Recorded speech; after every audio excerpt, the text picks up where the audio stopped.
Funny story. So I went to see Smurfs on Saturday, but on Friday I went to see a movie called Eddington. And if you don't know what that is, it's a movie that reflects on how insane people went during the 2020 lockdown because of the pandemic, and explores the growing tensions of politics that inevitably consume our every action. And somehow that movie gave me more hope in humanity than this new Smurfs movie. To say this revival of this basically dead franchise is the worst movie of the year so far is an understatement, and I will not hide the fact this video is purely made to express my feelings on the film and break apart its main character, but also to reimburse myself of $20 I spent on tickets, and I'm truly not ashamed to say that. This movie is so bad that it's actually been 7 months since I talked about a movie with bad writing, and now my negativity has reawakened itself to remind me that people go to film school to study film, and somehow studios greenlight soulless movies like this. I'll never say it's a problem for someone to like a movie like Smurfs, but honestly, when bad stuff comes out that most people agree is bad, there is something to be learned from that for upcoming writers or people interested in the topic. And besides the animation looking genuinely great, the story, characters, and songs feel so wrong. And I'm the guy that defended Joker 2. I guess let's not waste any more time and talk about how Rihanna the movie, oh whoops, sorry, I mean Smurfs, teaches us how not to write a protagonist.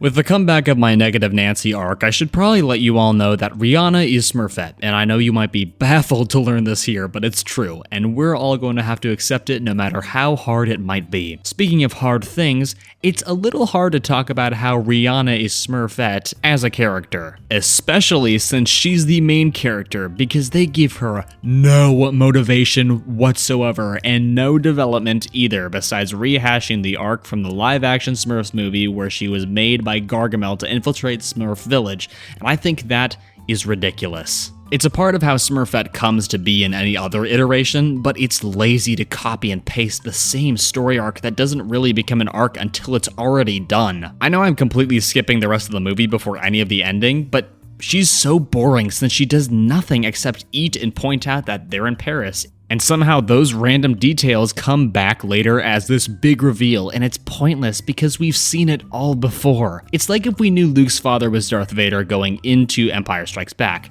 At some point we found this shocking detail shocking, but now we know it, and it isn't shocking when they reiterate it over and over again. Smurfette is just there and is somehow the main draw from all the trailers and posters. What disgusts me to say is that James Corden's Smurf actually gets a full-fledged arc that lasts the whole movie, but Smurfette, on the other hand, just doesn't get anything unique. They could have easily created another arc for her so that she would be able to be different than other versions of Smurfette and add on to that story that some already have seen before. This is a problem with remakes of movies, but it's weirder when a reboot does it. Something interesting about her characterization throughout the film is that she doesn't add to the story at all.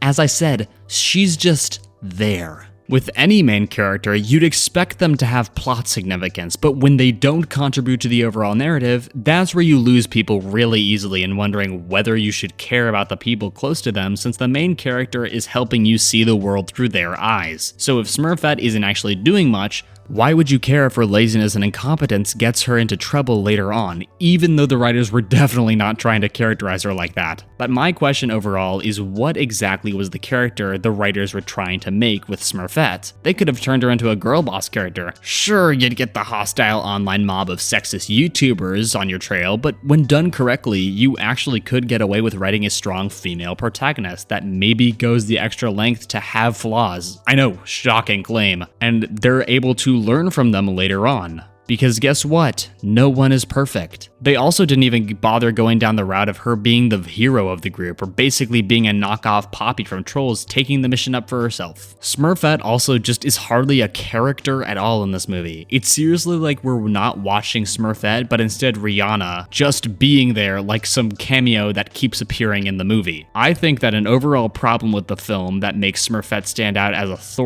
oh my god, sore thumb, I cannot say that, is that it's called Smurfs, not Smurfette, and that means that you have to include a bunch of different characters played by famous people, and when you do that, you can't really have all of them have their moment without it being a 5-hour-long movie or a 10-episode series. Now, although you might be surprised I got through the whole movie in a very short amount of time compared to usual, I will admit that although it's an hour 30-minute movie that has the pacing of double that, this video came to mind because I wanted to actually do something a tad different and explain that the script wasn't the only thing that ruined the character, because Rihanna is equally responsible and there's a bunch of reasons I'll need to explain. So let's get into it. To preface my critiques, this is not an attack on Rihanna as a person, but instead her performance. I will never know if she phoned it in or even tried, but either way, whether she was fully giving it her all or giving nothing, it doesn't excuse her horrible acting. There are some people who have the voice of a voice actor, and just because you're a singer does not mean that you can voice act, because singing and talking are two different things.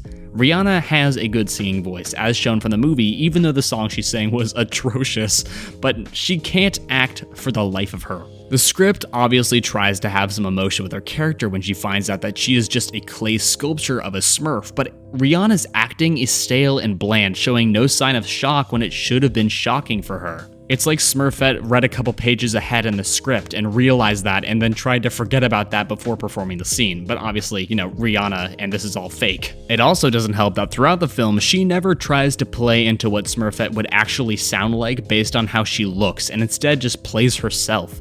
I'm not saying I have a good voice acting voice whatsoever, because I talk in my regular voice trying to make my content feel natural, but when my monotone voice and sometimes added emotional beats sound similar to Rihanna's performance from the supposed $58 million Smurfs movie, then we have a problem. Back in 2023, we all laughed when we heard Chris Pratt play Chris Pratt in the Pratt Brothers movie. And although the movie itself is good, unlike Smurfs, it doesn't hide the fact that voice acting isn't for everyone if you're not willing to turn into the character you're portraying, since the thing Chris Pratt and Rihanna have in common is that they don't sound any different in their movies than they do in their interviews. I will once again praise the animation, because something I did see while I was watching is that the animation of the Smurfs and of Smurf Village are extremely stylized and have emotion with them. They surprisingly look soulful, but the acting and story drain it from the lively animation. From the movie, Rihanna's voice acting capabilities rely on sometimes saying every single word one at a time in different tones. And although it sounds better than a monotone voice, it's not acting when you're just moving up and down your vocal range, because once again, this is not singing. To paraphrase one of the lines in the movie, I'm going to say it twice, and you need to decide which of the two sounds more like I actually enjoy the thing I'm doing. Ready? I love these French fries. I love these French fries. Now, if you somehow think the first one sounds like acting compared to the second, please visit your closest ear doctor immediately, because I think that's a sign of early hear loss. The first is clunky because it doesn't actually sound like I love French fries, and that is the closest imitation of Rihanna that I can do. But the second one, on the other hand, has more of that passion in the way I say, showing that I enjoy it without actually saying any actual words, and then emphasizing the love to make sure you know that I do love French fries. But that's my free trial, my masterclass on how to act, so you'll have to pay for the subscription for more. So overall, if this Hollywood Reporter article is fully factual and this was her passion project, I feel bad that I'm complaining about it. At the end of the day, I know this movie was not made for me, but it also seems like it wasn't made for anyone, because no kids in my theater were laughing. No parents were laughing. No teens were laughing. We need better animated movies, because we had it good back in our day with movies that were able to be entertaining for everyone and not favor babies with its YouTube kid-style editing and movie making. Rihanna Smurfette is a big problem, and something that outlines in bold a lot of problems with voice acting and script making for animated movies. If you liked the video, hit the like button, comment, and subscribe, because I'm trying to reach 40,000 subscribers by the end of the year. With that said, thank you everybody for watching. I'm enchanted. Bye.